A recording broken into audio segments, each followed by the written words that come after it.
a todas e a todos.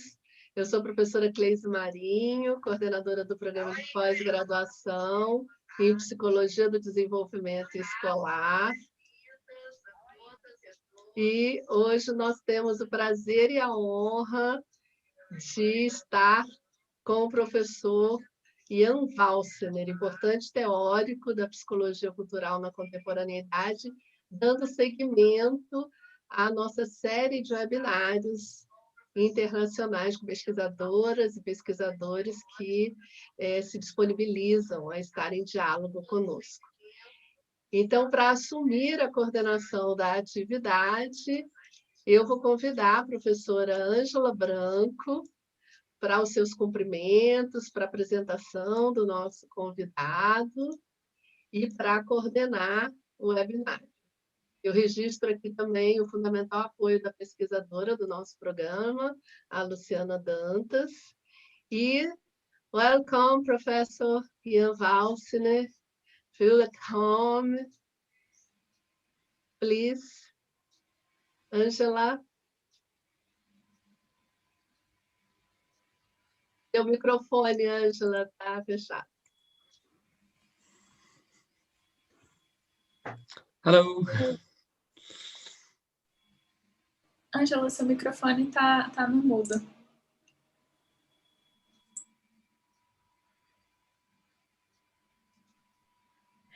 I'm sorry, I was mute.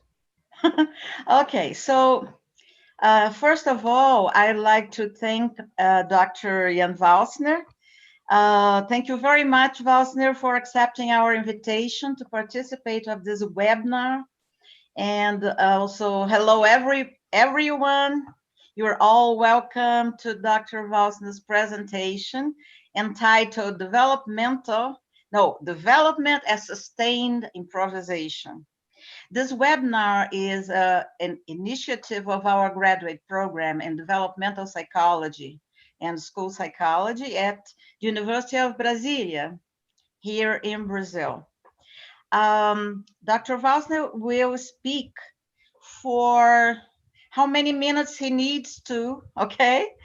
And then we ask people to ask questions using the chat at YouTube.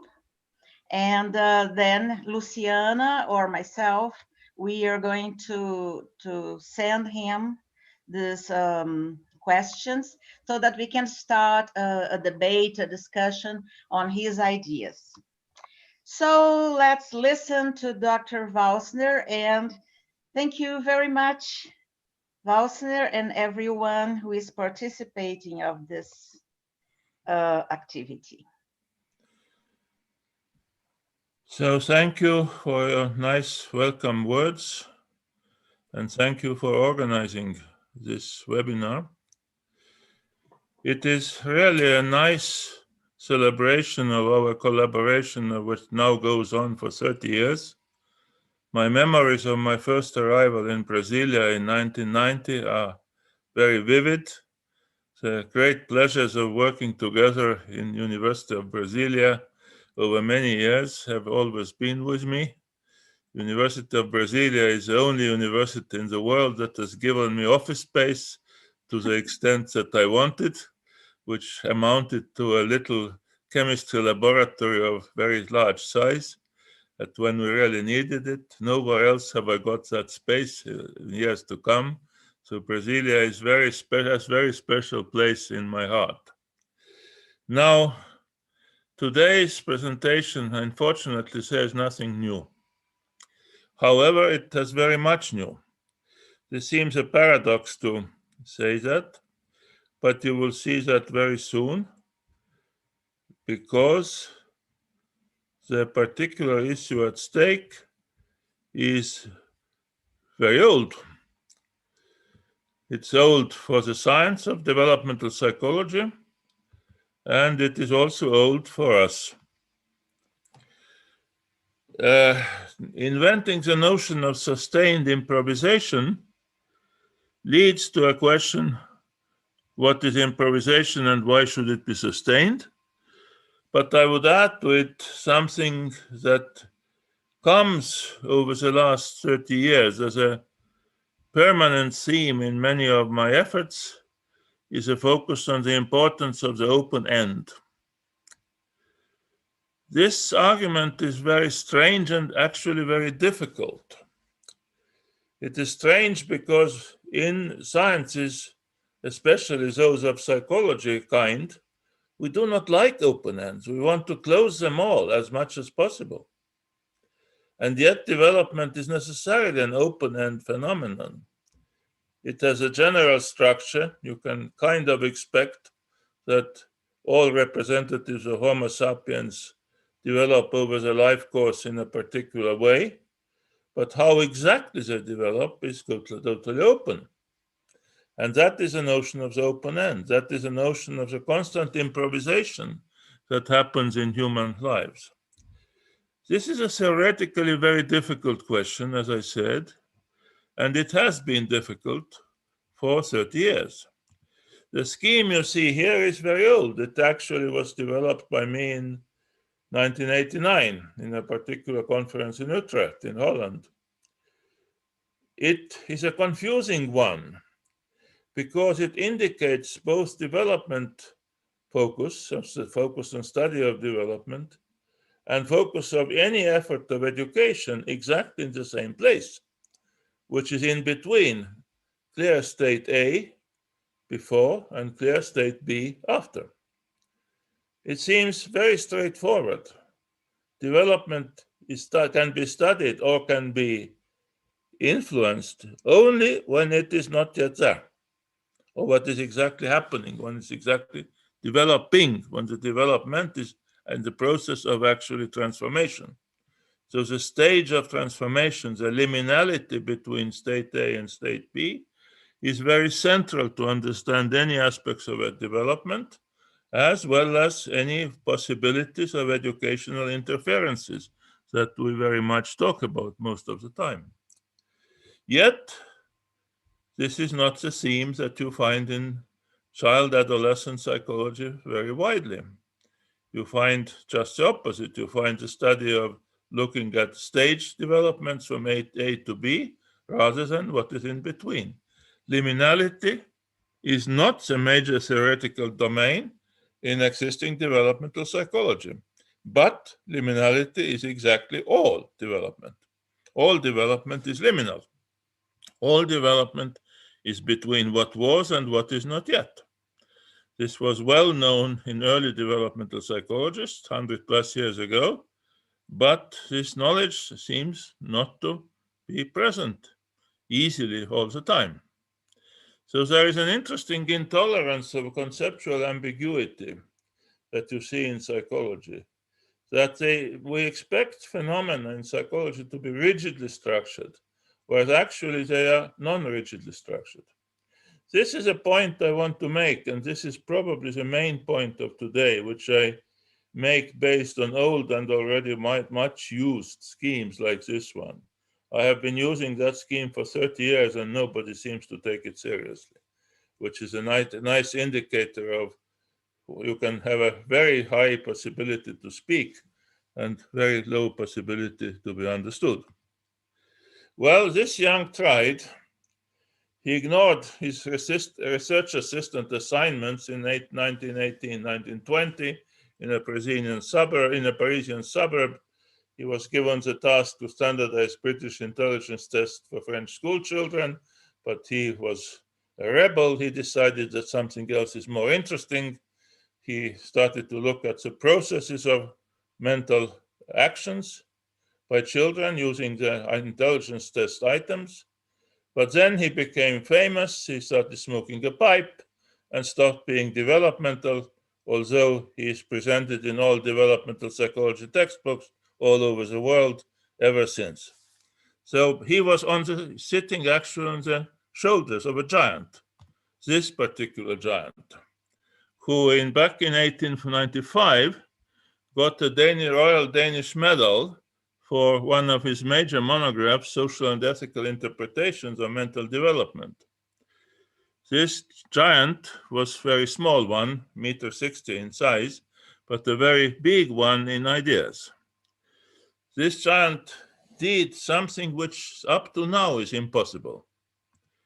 Namely, this giant developed a systematic theory of social origins of the psyche, introduced a new theory of evolution, so-called organic evolution selection theory.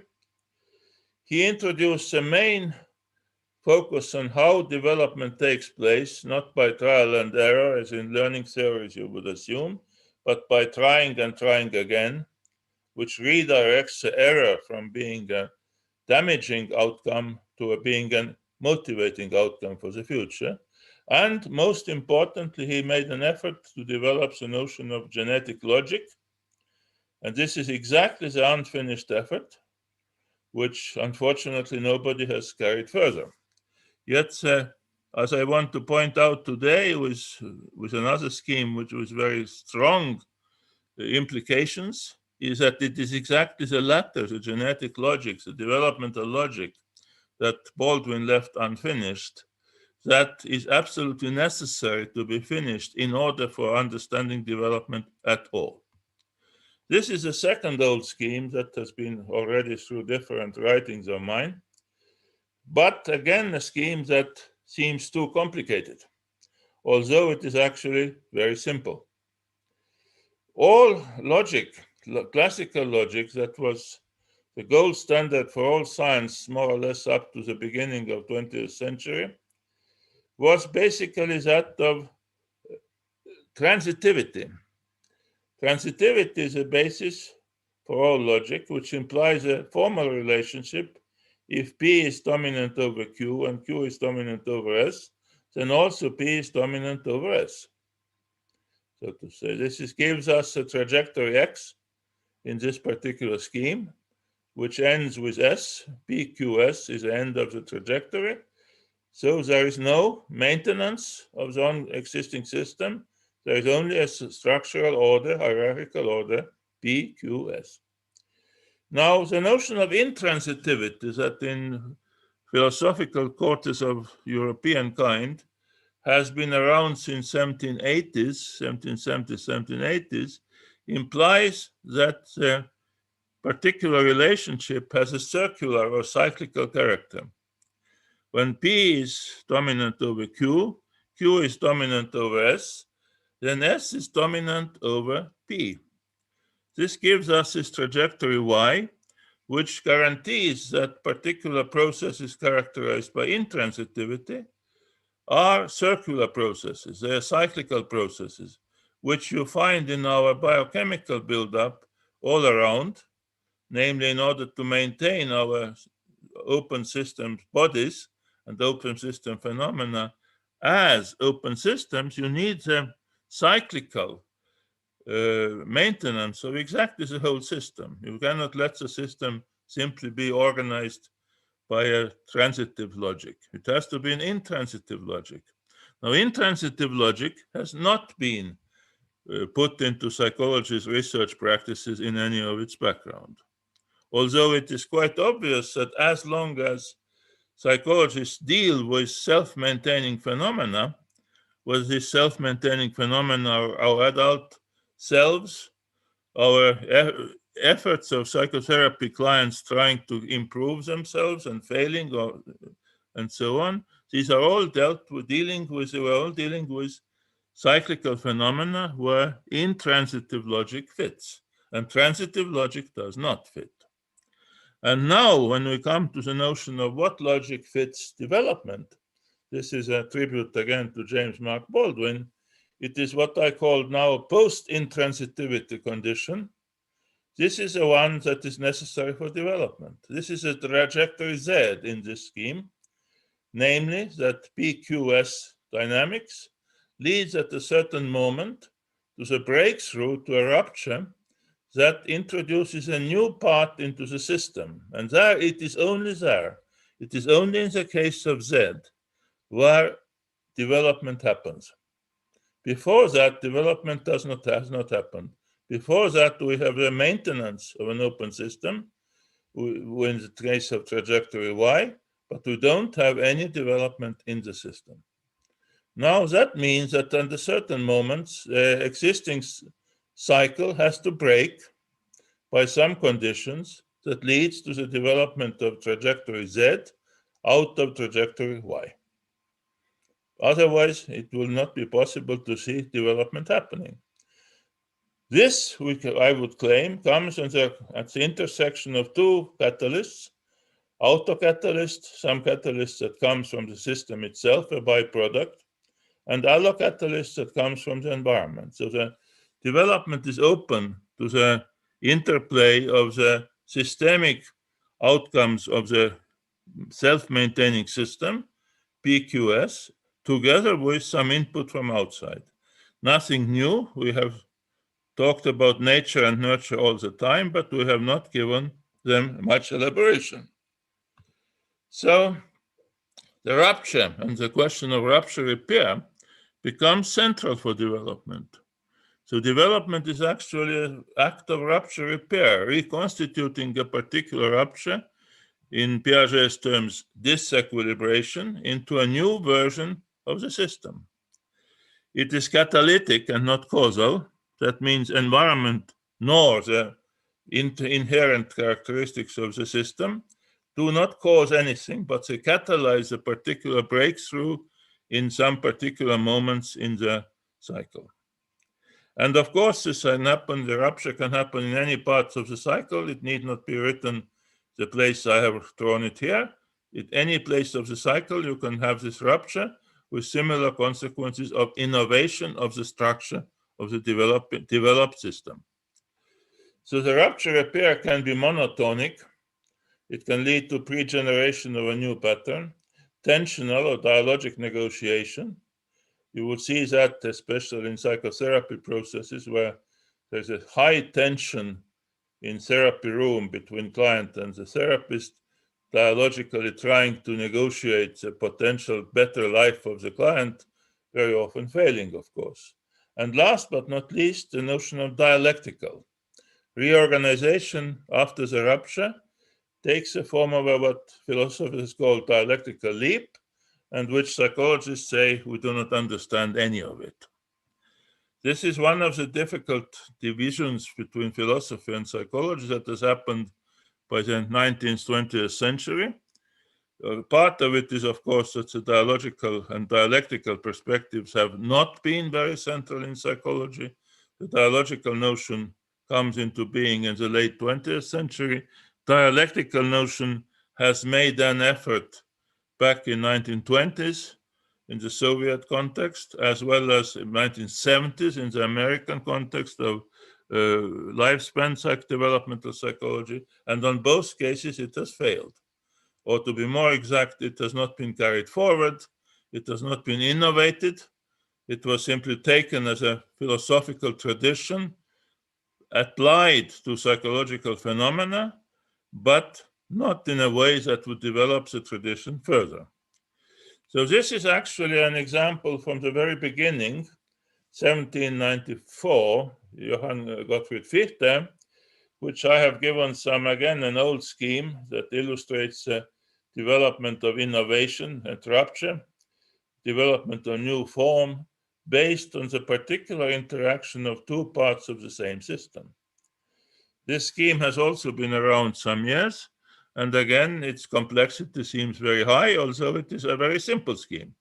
It involves an opposing system of oppositions, A and non-A, which are mutually related by some transitional process, moving from one to the other. Thesis and antithesis are exactly in the processes between the two parts of the system, and at a certain moment, under the circumstances of moving away from the change point 1 or change point 2, D point, diversity point, you will get to a clash of the particular opposites, which leads to synthesis of new form. The notion of synthesis is very central for developmental psychology. But again, it is not encountered, put into the analytic schemes of developmental phenomena. What you look is prediction of something, but not synthesis of something in most of our developmental or child psychology, adolescent psychology as it is. Now, how is a dialectical scheme possible? And this is a very new scheme developed this year by my Viennese Luxembourgish doctoral student Dominique Michalitz and myself, how dialectical tension is possible to lead to a leap. And we realize that it's possible only if we consider the particular opposite as parts of a system. There is no dialectical opposition between, so to say, part of one system and another part of another system. For example, in the scheme, B and C cannot have a contradiction between them because they belong to different systems.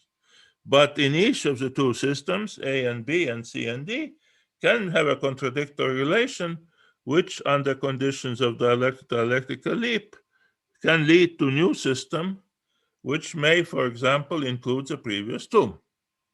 And that is exactly the structural innovation, the sustained improvisation that you would see there. More from Fichte's philosophical background that has been mostly overlooked is a notion of double negation. A very philosophical concept. Philosophers, even working on dialectical philosophical backgrounds, have very often bypassed it as too confusing, too complicated. But it's not complicated at all. The first negation is very well known to us. It is a basis for classical logic, like the transitive relationship. And it is very simply separating the two if A is not a B and B is not an A. So to say, the second negation, this difference between the clear claims of difference, is this difference is not relevant. The second negation is exactly the center of dialectical leaps. The first negation is a center for most of our psychology, where we're looking for differences. All of our non-developmental psychology is a difference-finding psychology. Fifth graders are different from sixth graders. Men are different from women. Americans are different from Estonians, and so on and so forth. They are all efforts to find differences. Some differences are found, and it is not clear what the differences will do. So in order to deal with this double negation, you need to understand that the second negation is central. The second negation gives you the possibility to actually arrive at systemic look.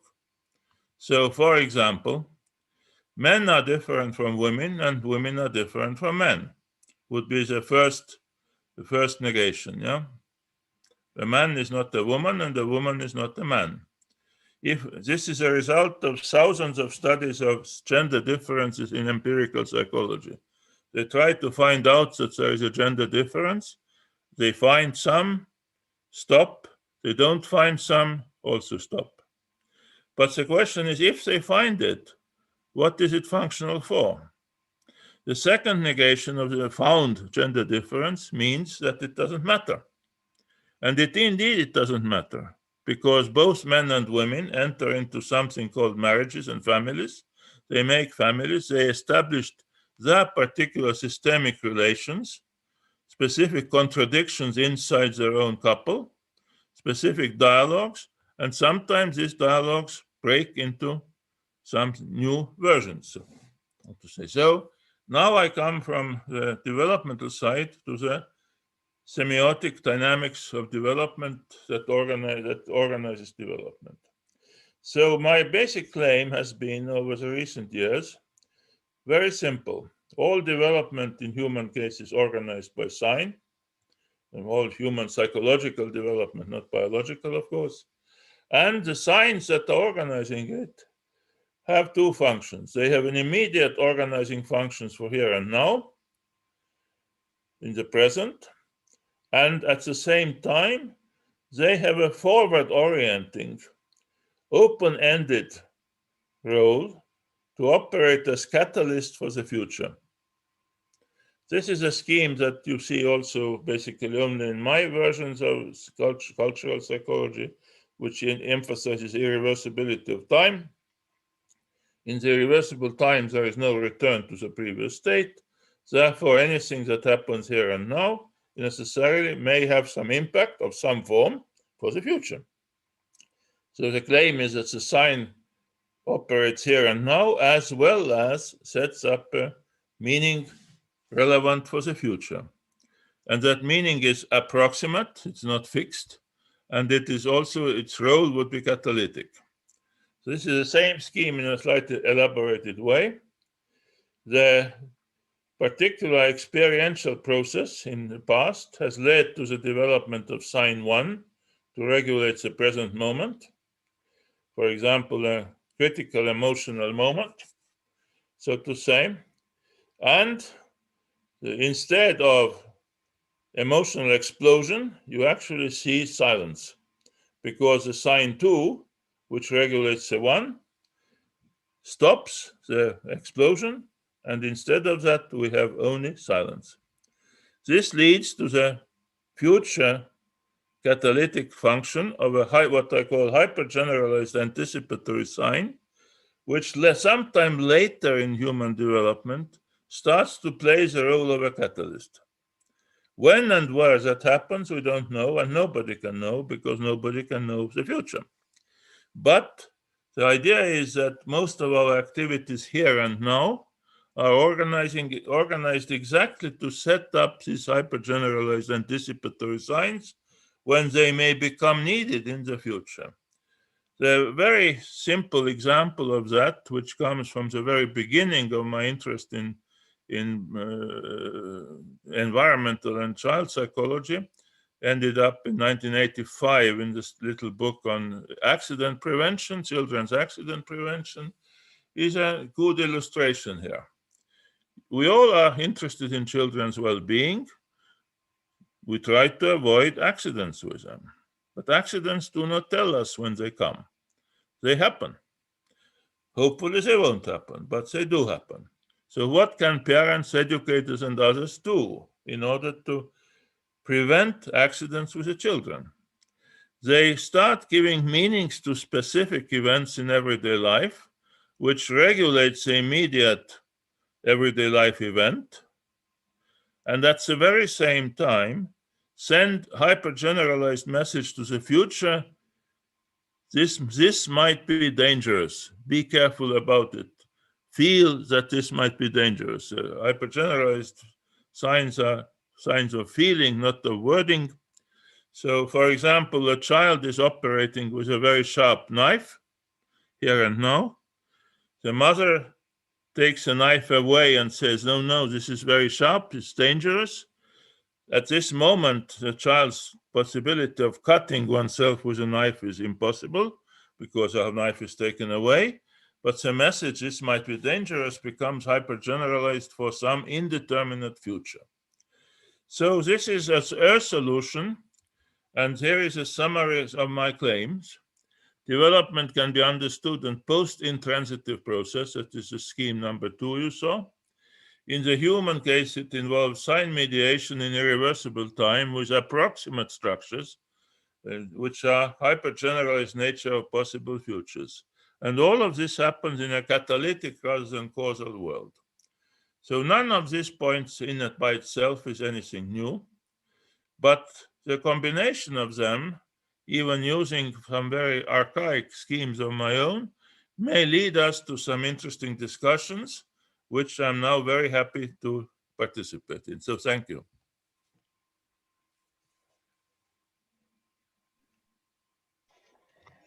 Thank you very much, Dr. Valsiner. Very intriguing and interesting ideas indeed. Of course, I have many questions, but I will shut up and I will ask people to send us through the chat channel questions for you. Luciana, do you have some? Not yet. Not yet. So I can probably make my own question while people think about their questions. My question has to do with about the last ideas that you were presenting to us. It's about the effective anticipation of the future. That for me, it's one of the most interesting ideas that you bring to us. Sign mediations may structure possible futures, you say. So how do you conceive the very nature of signs? Meaning, how do you see the role of the affectivity dimension in the emergence of signs and consequently in processes of signs hypergeneralization? I'd like you to speak a little bit more about the affective dimension. That's it. Yeah, we start from the very beginning, and in experimental psychology, the very beginning was Wilhelm Wundt's laboratory in 1879. Although psychology had existing 300 years before, but Wundt started to look at the specific sensations, coming up with an experimental study of specific touch. So if you are touched by a particular object, or you can do it yourself, you can pinch yourself like this, okay? And the pinch ends, and the feeling of the pinch continues. The physical stimulus has ended. You can test it right there on yourself. But once the physical stimulus has ended, the feeling of that particular pain or pinch will continue for some time. For Wundt, it was a demonstration of the so-called Gefühlston, the tone of the sensation, the feeling, the tone of the feeling. The important issue here is that the feeling continues after the stimulus stops. Now, what happens with us as meaning makers, human meaning makers, when the stimulus stops? We start to generate new non-verbal, pre-verbal meaning from exactly that stop of the stimulus. The result is that we develop meaning of the feeling that starts to generalize for us in the given moment right there. You can replace the pinch of your own hand by one particular sound on a piano and listen to the end of that sound, the feeling of the end of that sound. This is exactly the particular generalizing feeling tone that continues with you, reverberating over time, the very minimum one. Now, from that very minimum one, we are creating more and more elaborate, affective fields of feeling into the world. And this is now exactly the starting point of all of our psychological processes. What I'm claiming is that human psychological processes start from feeling, generalizing outwards, generalizing to the rest of our life.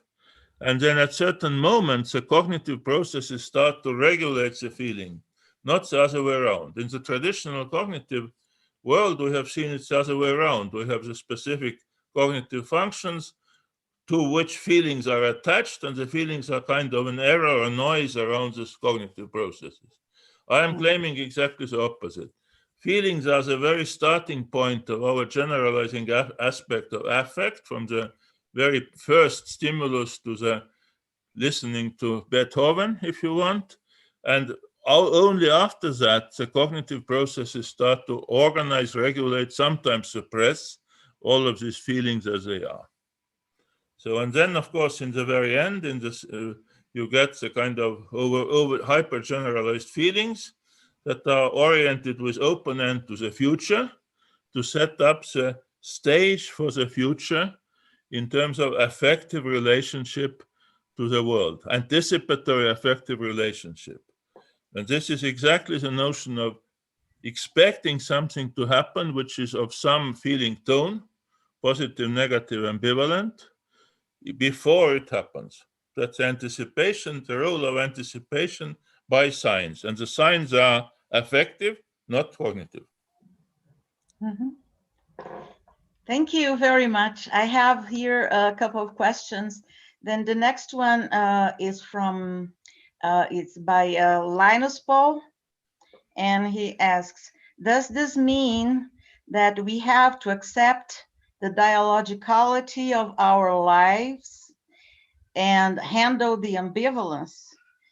And then he goes on and says, if so, how can we approach that issue in everyday life? The answer here is yes, of course. We start from emerging ambivalences all the time, and we handle them by trying to overcome the ambivalence, by either suppressing one of the two parts of the ambivalence.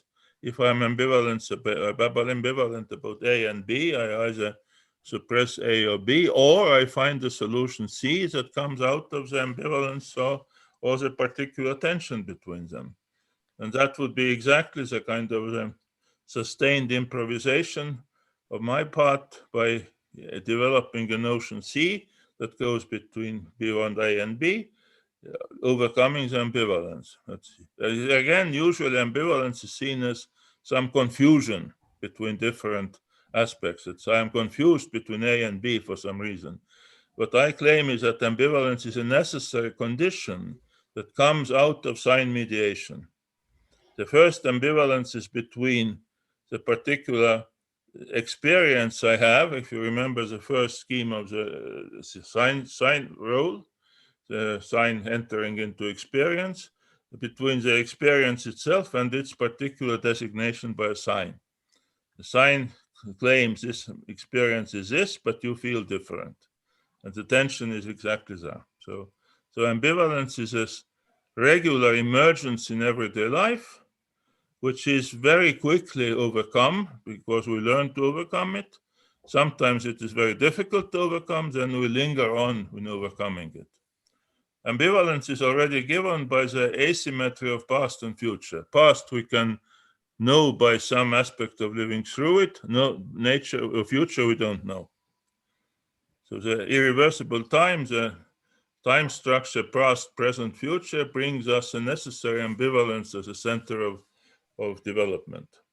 If we don't look into the irreversible time, we do not have that structure. Mm-hmm. Okay, there's another question here about signs. This question is by Ana Luisa Alvarenga.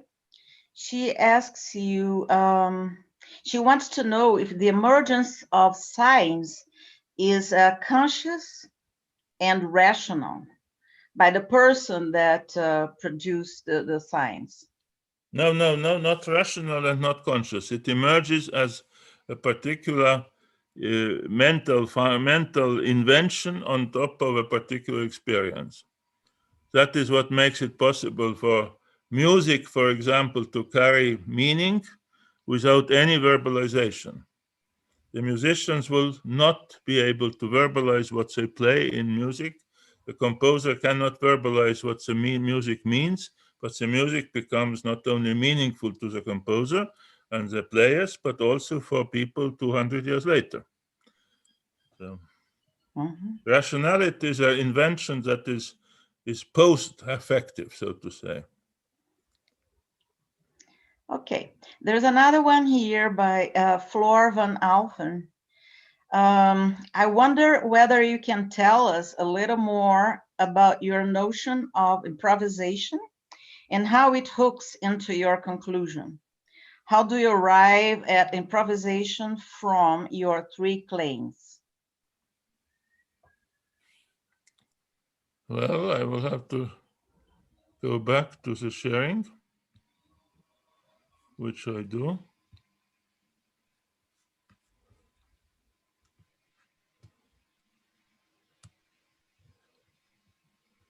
So the three claims are here.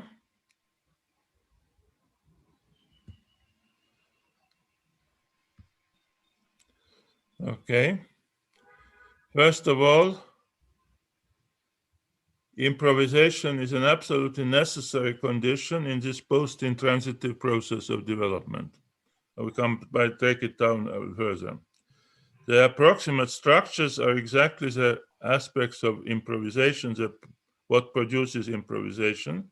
So this is the second. The catalytic one is part of it. So the approximate structure, you will see exactly somewhere here. Yeah. The improvisation is about creating a particular symbolic new invention that is sent to the indeterminate future. So how does it come? It comes exactly from here. The improvisation is not happening in this back and forth movement between the two parts of the system. This is more or less exactly the cyclical movement that you saw before. The improvisation happens in this moment here and this moment here, when the existing cycle is broken and something else is tried out. This is a Baldwin's notion of try again, try a little differently. Yeah? So here, in this point, the improvisation involves trying out something new, not going the way back here, going forward to something new. I don't know what the new will be. At this moment in this development of this, on this trajectory, you will not have any idea that you arrive here. This is improvisation. The best example of it is a notion of improvisation in music. The musician makes a mistake and recognizes one has made a mistake. One can stop or can make a second mistake, which turns this particular musical piece into an improvised musical piece, so to say. And this is exactly the point here. Yeah? I have made a mistake coming here.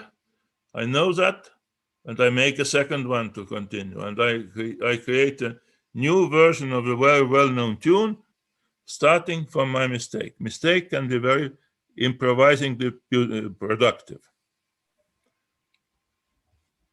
Mm-hmm. Okay, next one.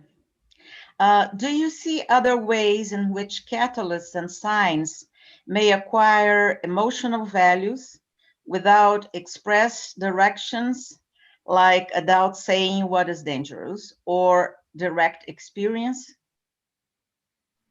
Oh, yes, of course. Look at our own existence at this present time of this virus. When we talk about the virus, but the talk is trivial. Most of what we talk is ordinary. We are repeatedly told to wash hands, which we do not do increasingly, and so on. But the most important aspects that you see happening as a result of all this talk is this hyper-generalized feeling of fatality, a feeling of something that overrides all our existence at the present time. It has very interesting and kind of background psychological effects. Time feelings start become to be different. Particular questions of what is important, what is less important change. The way we feel about the future is changed to kind of living in some kind of liminal limbo, effectively. This is a result of hypergeneralized sign field, which has been produced by the endless talk about the virus and the experiences of the virus, sometimes very directly. So all of this leads to the, so to say, the meaning field that hangs over us until the particular condition is there. It has input from the seemingly rational discourses of medical doctors telling us how to be, but our interpretation of all of this is perfectly personal, subjective, and non-rational. Okay.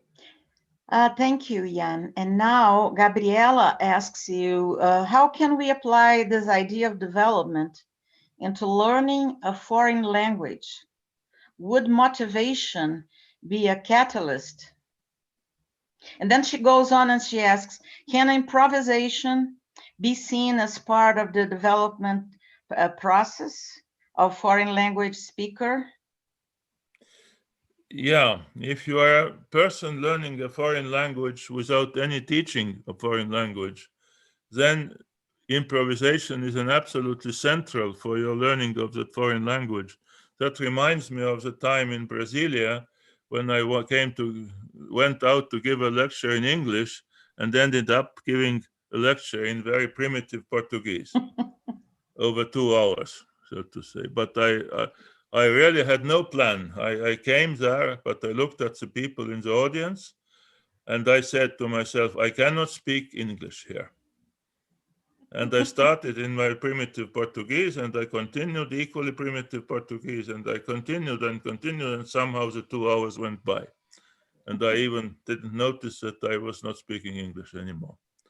So did I learn foreign language? No, I haven't learned Portuguese, but it was very much built on the improvisation in the particular context of the meanings that I was going to convey, obviously narrowing down the scope, as well as a absolute feeling that given this audience, I just cannot force myself to speak English, which is easy to do, and let them to suffer through my English. Let the people suffer through my Portuguese, which somehow they did. So. Okay, Pernille. Thank you. You ended up with a completely strange story about learning the language, but thank you. Jaan, thank you for your presentation.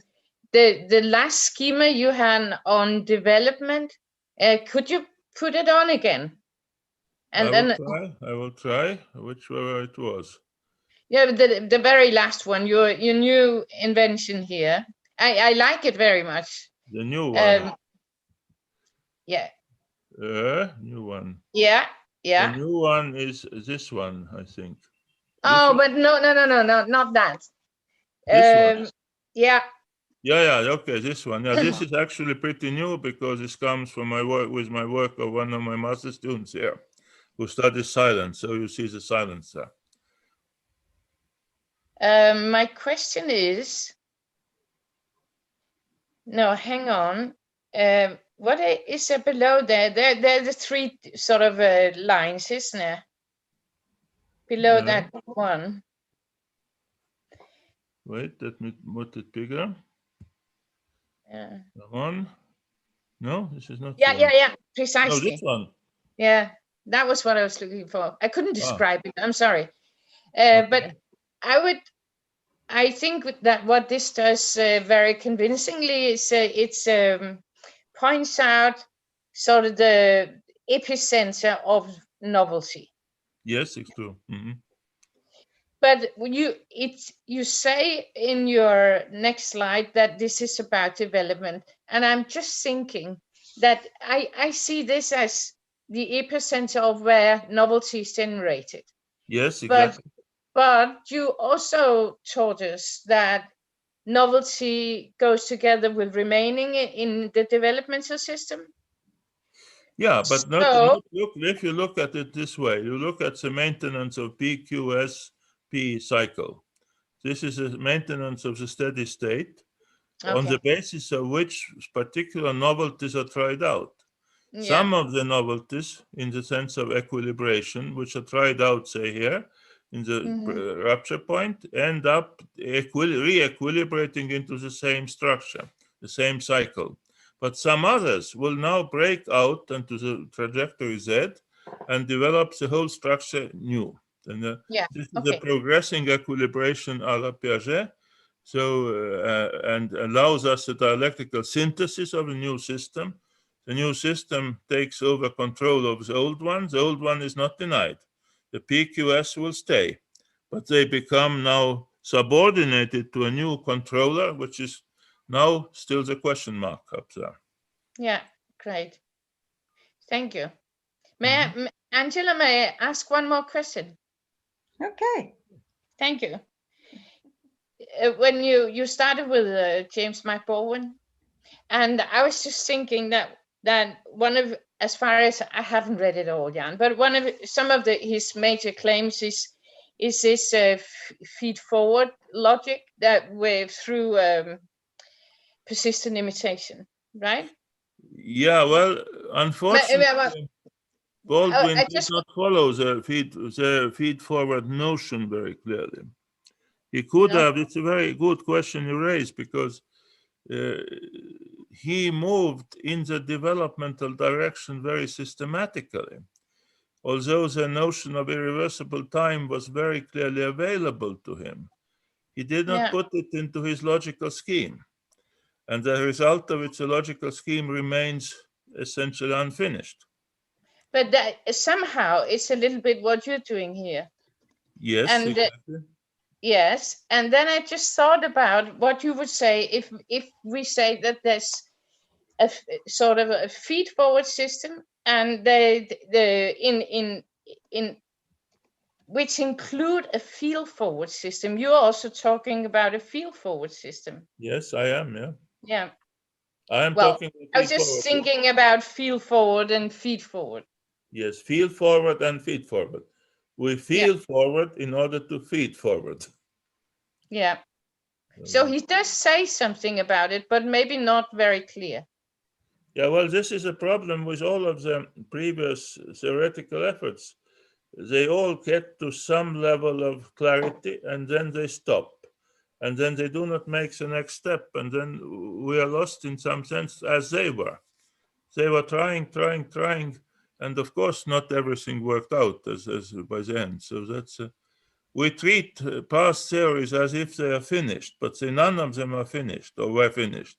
They stopped at a certain moment of unfinished things. They have open ends that need to be elaborated.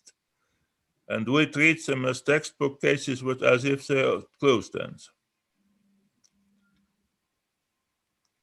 I stop now. Thank you. Thank you. That was a very good question. Okay, now I have a question here from Maria Cláudia. And she asks you, in the semantic and conceptual terms, how do you make the distinction between improvisation, innovation, and creativity as approached in cultural semiotic psychology? Creativity is a label which I do not elaborate. Improvisation is exactly the particular moment of change out of the previous state of affairs, doing something wrong, making a mistake, which turns into improvisation. That's a musical case. Innovation is Z, this trajectory Z that you see in this figure. In order to get to Z, you have to improvise. Mm-hmm. To get you need to improvise to get to innovation, and later somebody starts calling it creativity.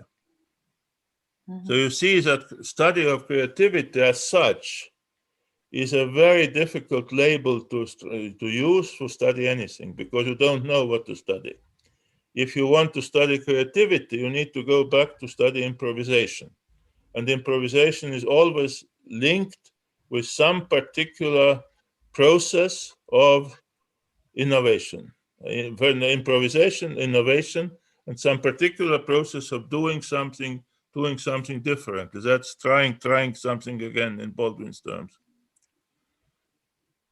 Mm-hmm. Okay, thank you, Jaan. Julianine asks you, she asks you to explain a little bit more about the double negation and why the difference between A and B is not relevant in this double negation.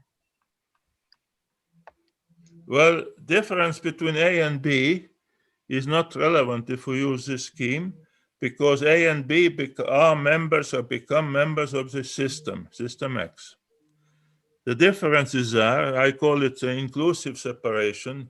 What does it mean, inclusive? The A and B are inclusively separated within the system X. In contrast to exclusive separation that you see here between system X and system Y. There are two different systems. But inside the system X or inside the system Y, you see inclusive separation of parts A and B, respectively C and D. Now, in inclusive separation, what is important is not that they are different. They obviously are. Men and women are different, there's no doubt. But the important issue why the difference doesn't matter is that it's overtaken by the relation between the two, A and B. The relation is a question, not the difference of A and B. When you study, again, gender differences, as we like to do in psychology in a massive way, instead of saying men and women are different, look for how different men and women, or a man who is different from this woman this way, how can they operate together? What are the relationship possibilities between them? as a couple, as a family, whatever, yeah. And so that is exactly what makes a second negation important. It moves beyond or above, to be better said, above the simple separation of A and B and sets them up in a systemic relation. And from the systemic relation, the difference is no longer important. It is there. Nobody would deny that it is there, but it's simply not important. Something else becomes important, and something else is a relationship. Contradiction, ways out of contradiction, maintaining the contradiction, whichever form the relationship takes, the relationships is more important than the members in the relationship. This is, of course, the old relatively static example you see in psychology since 1820s, that the level of analysis has to be that of minimum gestalts. The usual example given of H2O, water, where the oxygen and hydrogen are not equal to water as a molecule. This has been repeated over and over again as an example of systemic organization. We go one step further and look at what is a relation between the particular atoms in a particular molecule, or what is a relation, what is the nature of relation between A and B in a psychological system. Very well. Okay, we have a couple of more questions here.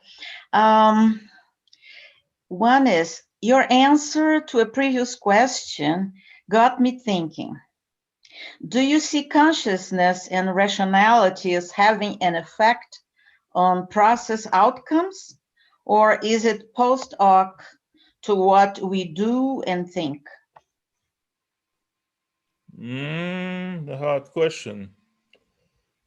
I answered the rationality question before in the notion of the affective centrality of human development, which obviously cannot be rational before it is seen as rational later post hoc. But when it comes to a more general issue right here, I don't know. I just don't know what rationality is. I am not rational, so I cannot say. Okay, let's go back to improvisation. The question is, improvisation, as it's studied in musicians and dancers, involves certain rules to make it possible. Does this fit into your scheme? How?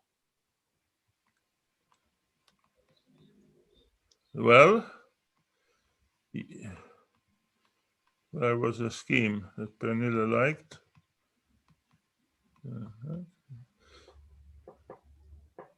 Yeah. Of course, a particular cyclical structure that you see here is a very abstract one. In case of very concrete structures of similar kind, you would see that the particular rupture points are not equally distributed across the whole cycle. There will be some places in the cycle where rupture is more possible than in others. And this would equal to what was asked about the particular rules for improvisation, where they could happen. I think it's also applicable to music in the sense that some musical mistakes may lead to improvisation, but not every musical mistake would lead to improvisation. So that means that's an important issue for anybody looking for arriving at innovation, arriving at the directory Z, is literally going around looking for the place where the existing system is open for this kind of a rupture. Looking for rupture. You will see that in the work of psychotherapists, probably most directly. What the psychotherapist needs to do, needs to understand the existing cycle in which the client is kind of stuck, and find that one or very few places where bringing into a rupture could work. In most, it wouldn't work in most other places because the system is already very well established. You need a particular place where the system is already in the process of breaking. Yeah. Elisa de Matos in Bahia has very nice demonstrations of how that happens in concrete cases of particular young people entering into relation with candomblé phenomenon. So she has very published on it, and this is probably the best demonstration of where a system becomes open for particular rupture and why not. So you could extrapolate from here and claim that basically all developmental process without educational intervention, for example, is a question of a developing person looking from places of this particular opening for ruptures, and where it could lead to new trajectory and where it would lead to going back to the old ones. And even history of science would be filled with that. If you looked at our very favorite claim in the recent 30 years of social cultural developmental psychology, that human development is social, and again, human development is social. There is nothing new. It's a cyclical repetition of something you had in 1900s in American case, where everybody would repeat after another, development is social, and nobody would understand it anyway. So it's a kind of a repetition that doesn't give us any breakthrough and any effort to find a way. Piaget, violating his job task, managed to find exactly the place where the rupture could be, the rupture for understanding development, in his terms. Yeah, going from looking at counting up the number of right answers to a British intelligence test, looking at how any of the items in the test, whether answered rightly or wrongly, it doesn't matter, how it was being answered. So this was his basic discovery of the weak point in understanding human children's cognitive development. So, and that was a real discovery, which is exactly where otherwise you see what happened with all of the intelligence testing movement, it continues until today. The intelligence testing has part in institutional practices. Nobody cares about that it has absolutely no basis, but as long as it is in the practices, it is very solidly in place. So. Well, very interesting ideas you're exposing to us right now. And it's very fruitful to think about how to break some resistances, to look for those weak points. I like that. Okay, there's a question by Livia here. She says, "Dear Jaan, hi. Could you tell us a little bit more about if and how auto and halo catalysts could relate one to the other for the emergence of improvisation?" No, I cannot. I don't have any idea. But you can all improvise right now. So why would you do it? What would be the primary question to ask to answer that question?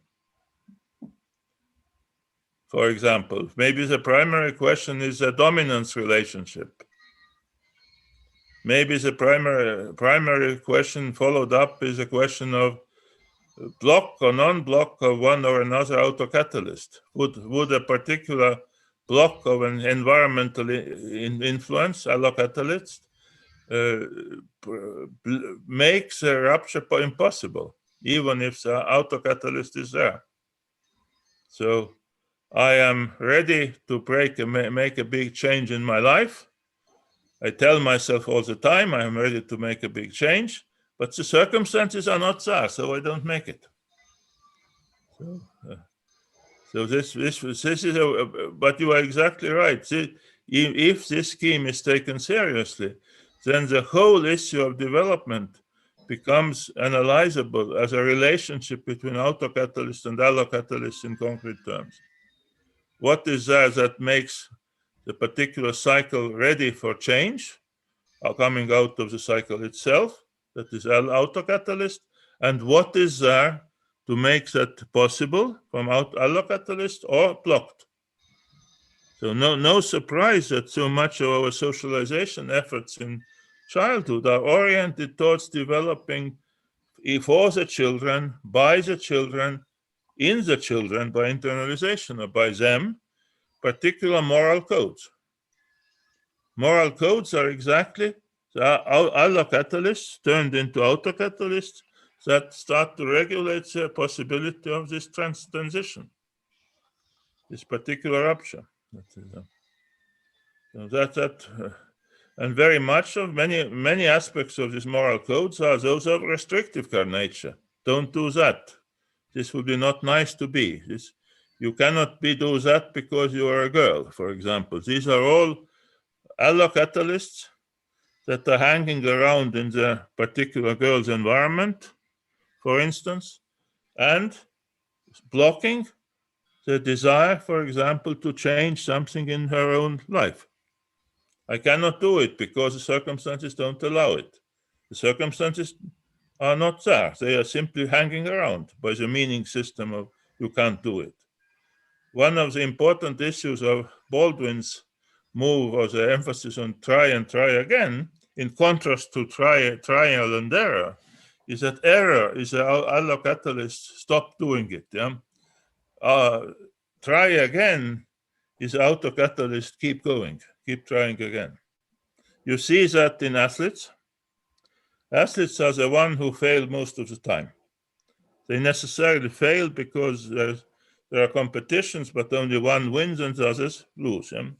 But at the same time, their losing leads to trying again, to win next time, in contrast to giving up the particular activity. So, and that is the same would apply to educational context. A child doesn't perform well in class. The child either is very unhappy, cries, gets all the support, emotional support of the family, that yes, he was so unlucky, and will not try again, versus tries again and becomes better. That's really the real issue coming from Baldwin is exactly in the trying again notion. And trying again in a slightly new version, that is a particular improvisation. This is Baldwin's circular reaction in a new version. And that is exactly where this rupture point becomes negotiated between auto and allocatalysts. All of them are catalysts. The actor is in the system in itself. The actor is the one who decides, I am going to break out of the cycle. The environment has no agency. The environment has basically only, first of all, conditions, and then, of course, representation of conditions in the sign system. Wow. It seems, Jaan, that we have many questions here. Well, I will ask people that still want to pose questions to Jaan that do it right now so that we can do it in the time that we reserved for this webinar. Here I have, just a moment. Oh, Livia just makes a quick note saying that a disquieting experience allowed by their relationship, provocation. Thank you. That's what she says. And I have another here from Roy Schneider. At the risk of being too insistent regarding a previous question, I wonder if the idea of psychological distancing relates to the idea of consciousness and rationality as having effect on outcomes. Yeah, no, I didn't get into the notion of distancing here. I should have in the later scheme. It was been very possible. Yes, of course, distancing is the process that makes any decision about rationality possible. Without distancing, the rationality decisions are not possible. So the psychological distancing with the help of science happens all the time, and at certain moment in this distancing, we can start making statements about rationality, which is another sign. Mm-hmm.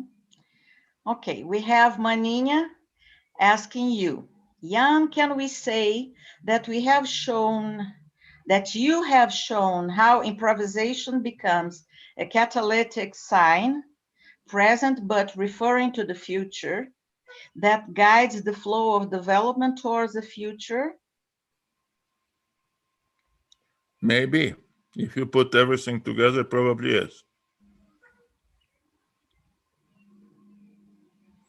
Okay.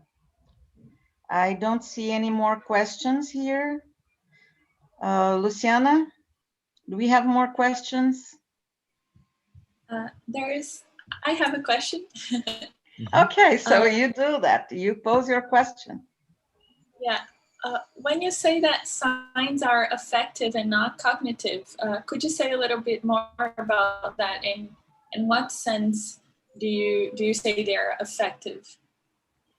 Well, the primary psychological emerging phenomenon in human case is exactly the affect that grows out of the experience lingering on after the particular stimulus is finished. That is a relevant learning from Wilhelm Wundt.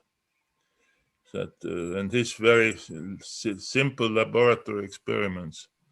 And in this sense, this is a basis for all of the rest of the psychological development. That's Very nice. Let me see if there is another one here. There is one asking, fixing a wrong note with another wrong note that gives it a right context. Jaan, you are ready to play improvised Brazilian chorinho. well, thank you. This is a compliment onto my musical capacity. Well, yeah, it has been a great time with you this afternoon, Jaan Valsiner. I have to tell you that especially appreciated the new scheme, the new diagram that you developed with. It's the one, yeah, this one, the System Z one. This is great. I liked it very much because it reminds us that all this dialectical tension leading to those leaps of innovations have to occur within a system. And I like that very much. I think that's a very appropriate and help us to make sense of the differences between dialogical relations and dialectical relations. I like it very much. Yeah, I actually feel the same way. I think this may be a major really organizing system aspect, because all of on the philosophy side, all of the nice talk about dialectics is always very confusing, because it doesn't situate the particular contradictions explicitly in their systemic framework. And that is what we do here. They simply talk, this is in contradiction with something else, and then somehow this leap happens and something new emerges. But the exact order of what system is involved, what is a system, what are the borders of the system, how does this system turn into a new system? This is, so in other sense, system theory of Bertalanffy and dialectical theory coming from 19th century are not united. And in some sense, what we do here is putting them together. Great, great. Well, I have a last question here, and I think that after this question, we can, unfortunately, give Jaan Valsiner some break, because probably he's a little bit tired of so many questions. This last question is Silviane asking you, what's for you the irreversibility of time? What does that mean? It is the axiomatic starting point of all living systems. That is, whether we like it or not, we just have to accept that it exists. So the only, for me, in the sense of theoretical aspect, it's simply taking the reality of development, which happens in irreversible time, into the theoretical schemes where they are not present usually. That's the only thing I do. I just axiomatically take that the developmental phenomena happen in irreversible time. If I'm not interested in development, I can discount the irreversible time, for example. The non-developmental psychology doesn't need it. Therefore, it doesn't use it. It's an error for them, whereas for us, it is actually exactly the central axis around which everything else needs to be built. With very serious consequences on methodological aspects. For example, in irreversible time, nothing happens twice. Only similarity is possible, not sameness. In our everyday life, we're always talking about sameness. This is the same as it was. This morning is the same as yesterday's. But in irreversible time, it is not. This morning is unique. Yesterday morning was also unique. Tomorrow morning is even more unique. So, and this is enormously difficult for any empirical work. This makes it requiring something totally different for how to study a particular phenomenon.